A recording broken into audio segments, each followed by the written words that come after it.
Samantala, ilang gamot at kutsilyo kasama sa mga narecover ng otoridad sa hotel room ni Yusek Cabral sa Baguio City. Makibalita tayo kay Mar Gabriel. Mar. Kinumpirma ni Acting PNP Chief Lieutenant General Jose Melencio Nartates na nakarecover sila ng ilang medications at isang kutsilyo sa hotel room na tinuluyan ni Yusek Maria Catalina Cabral sa Baguio City.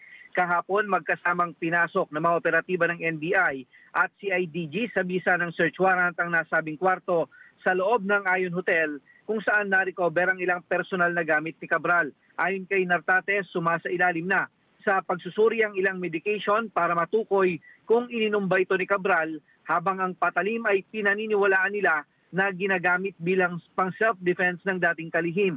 Git naman ni DILG Secretary John Vic Rimulya na consistent sa suicide ang mga hawak nilang ebidensya, kabilang na ang resulta ng autopsy sa bangkay nito. Ikinukonsidera na rin daw na clear sa kaso ang driver na huling nakasama niya sa Baguio City. Ayon kay Rimulya, walang nakitang ebidensya at indikasyon na mag-uugnay sa driver sa pagkakahulog ni Cabral sa 30 metrong bangin sa Tuba, Benguet. Sa ngayon, hinihintay pa ng otoridad ang search warrant para sa cellphone at iba pang gadget ni Cabral na isinauli ng mga pulis sa pamilya nito. Umaasa sila na makakakuha ng karagdagang impormasyon, kabilang na kung may natanggap ba itong banta sa kanyang buhay at kung sino ang mga huling nakausap niya bago ang insidente at kung may mga nakabinbin ba siyang transaksyon.